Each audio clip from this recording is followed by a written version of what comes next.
The moment I heard the elderly man humming that melody, my hands froze on the piano keys and the tuning wrench slipped from my grip.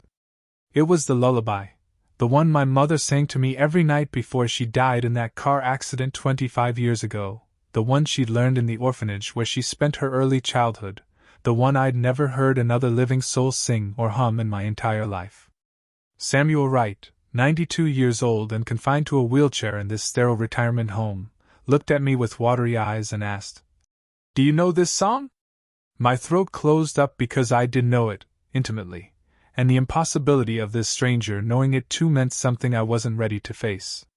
"My name is Daniel Foster, and I've been tuning pianos for 15 years, a career that started when I dropped out of the New England Conservatory after realizing I loved the mechanics of music more than performing it. There's something deeply satisfying about taking an instrument that's fallen out of tune, out of time, out of voice, and bringing it back to life. Each piano tells a story through its wear patterns, its broken hammers, the dust accumulated between its strings. I've worked on Steinway grands in penthouse apartments, and battered uprights in church basements, and each one teaches me something about the people who played it. The call came on a Tuesday morning from Meadowbrook Retirement Community, a facility on the east side of Boston where my Aunt Margaret had spent her final years. The activities director explained that one of their residents, Mr. Samuel Wright, had an old Yamaha upright in his room that hadn't been played in over a decade. He'd recently expressed a desire to play again, despite severe arthritis, and had specifically requested someone who understands that pianos have souls, not just someone who treats them like furniture. I'd heard requests like this before, elderly people wanting to reconnect with music from their youth, trying to reclaim some piece of themselves before it was too late. I always said yes to these jobs, even though they paid less than my corporate clients. There was something sacred about helping someone find their voice again, even if that voice came through ivory keys and steel strings. When I arrived at Meadowbrook, the smell hit me first, that particular combination of industrial cleaner, overcooked vegetables, and something else I could never quite name. Mortality, maybe? Waiting. The hallways were painted in aggressively cheerful colors that somehow made everything feel sadder. Room 317 was at the end of a long corridor, and I knocked twice before hearing a strong voice call out, "Come in, Mr. Foster." Samuel Wright sat in a wheelchair by the window, backlit by afternoon sunlight that made him look almost translucent. But his eyes were sharp, startlingly blue, and they assessed me with an intensity that made me stand up straighter. "Thank you for coming," he said, gesturing toward the corner where a walnut-finished Yamaha upright stood against the wall, its surface covered in a thin layer of dust and decades of memory. "I know it must seem foolish, a man my age with hands like these wanting to play piano." He held up his fingers, twisted with arthritis into shapes that looked painful even at rest. "It's not foolish at all," I replied, moving toward the instrument. "Music doesn't care about age, only about intention." It was something my mother used to say, and the words came out automatically before I could stop them. His face softened. "Your mother was a wise woman. Is she still with us?" "No," I said quietly, opening the piano's lid to examine the internal mechanisms. "She died when I was 12. Car accident." "I'm sorry," Samuel said, and the way he said it, with genuine weight, not just politeness, made me look up at him. "Losing a parent young changes the shape of your entire life." I nodded, unable to speak for a moment, and turned my attention to the piano. The instrument was in rough shape but not beyond salvation. Several hammers were broken, the strings were catastrophically out of tune, and there was evidence of water damage on the soundboard. As I worked through my initial assessment, making notes and testing keys, Samuel began to hum. The melody stopped my heart.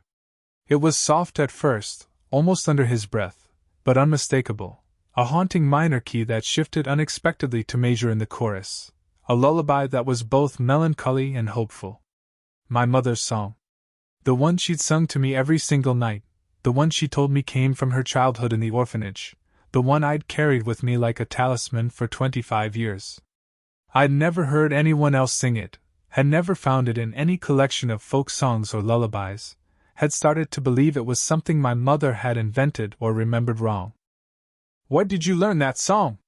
The words came out sharper than I intended, almost accusatory. My hands were shaking as I set down my tools. Samuel stopped humming and looked at me with an expression that shifted from surprise to something deeper, recognition, maybe, or hope.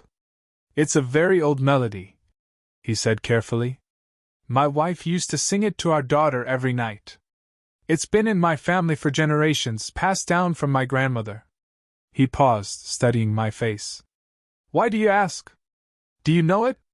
I couldn't breathe properly. The room felt too small, too warm. My mother sang that exact song to me. Every night when I was little.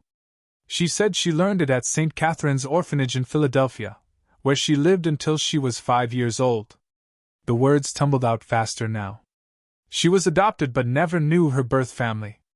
She spent years searching, trying to find any connection to where she came from. That lullaby was the only thing she had from her past. Samuel's face had gone completely white. His hands gripped the armrests of his wheelchair so tightly his knuckles showed bone white through papery skin. St. Catherine's, he whispered. Philadelphia. What year? She was born in 1953. Placed there in 1958 after her mother died. With trembling hands, Samuel wheeled himself toward the wall covered in photographs. Dozens of them, perhaps 100, arranged in a collage that spanned decades. He pointed to one near the center, a young woman with dark hair holding a laughing baby girl, both of them caught in a moment of pure joy. That's my wife, Margaret, he said, his voice breaking.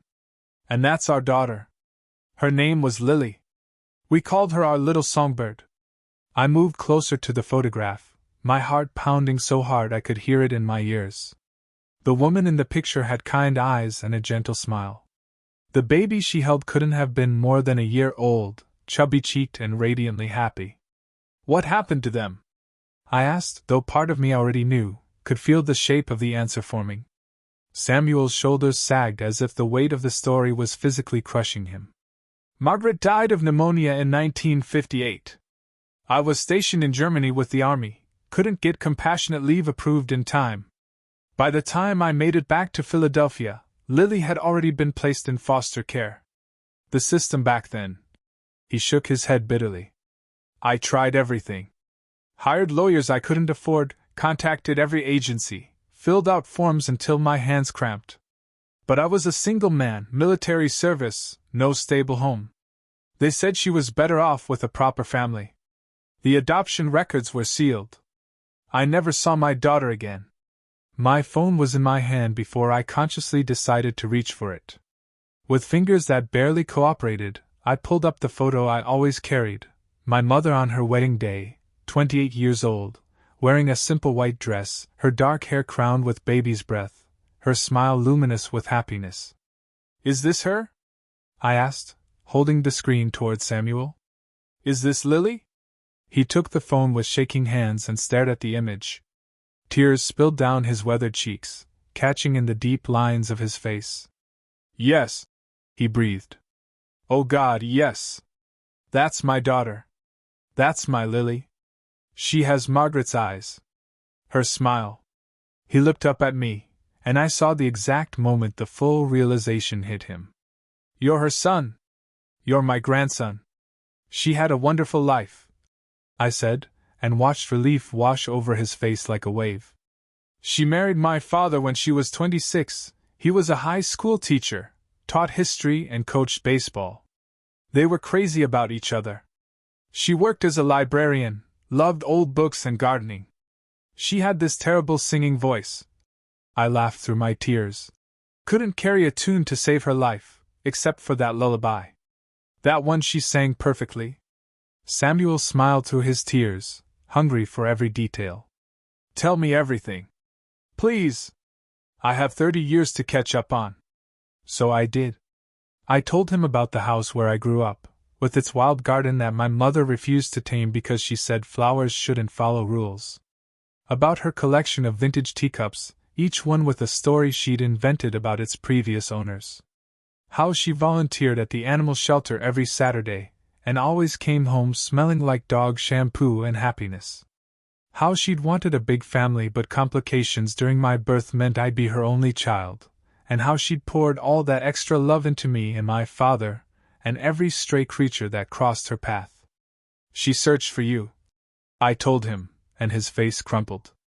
My Aunt Margaret, my father's sister, said Mom spent years writing letters to agencies, hiring investigators when she could afford it, hitting dead ends over and over. She never stopped hoping she'd find you. She had this box of documents, everything she'd collected over the years, all the closed doors and sealed records. I paused, swallowing hard. She died when I was 12. Car accident. My father, too. I was in the back seat. Samuel reached out and took my hand, his grip surprisingly strong despite the arthritis. I'm so sorry.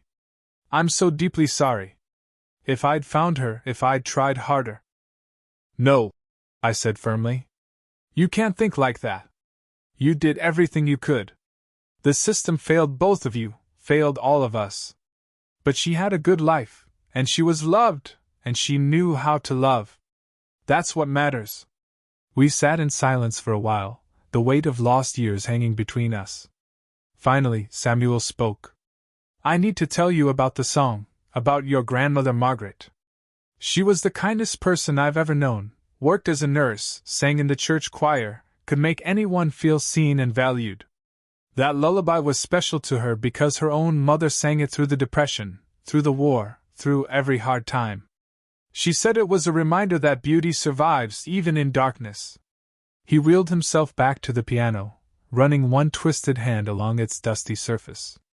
After I lost them both, I couldn't bear to hear music for years. This piano belonged to Margaret, she played beautifully. I kept it all these years but couldn't bring myself to touch it.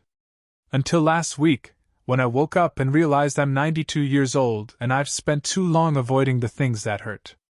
I wanted to play that lullaby one more time, to feel connected to them again. Then let's make sure you can, I said, pulling myself together and reaching for my tools. Over the next 3 days, I worked on that piano with a focus and care I'd never brought to any instrument before. I returned each morning and stayed until the retirement home staff gently insisted Samuel needed rest. I replaced broken hammers, restrung damaged wires, regulated the action, voiced each note until it sang true. On the third day, when I played the final scale, the piano sang with a clarity it had probably never possessed, even when new. Samuel closed his eyes, tears streaming down his weathered face as the notes filled his small room and spilled into the hallway beyond. It's ready, I said quietly. Would you like to try? Samuel wheeled himself to the piano and placed his twisted fingers on the keys. What emerged was halting and imperfect. Arthritis made smooth movements impossible, but the melody was unmistakable. That lullaby, passed down through generations, played by my grandfather for the first time in decades, transformed the sterile room into something sacred. It was love made audible.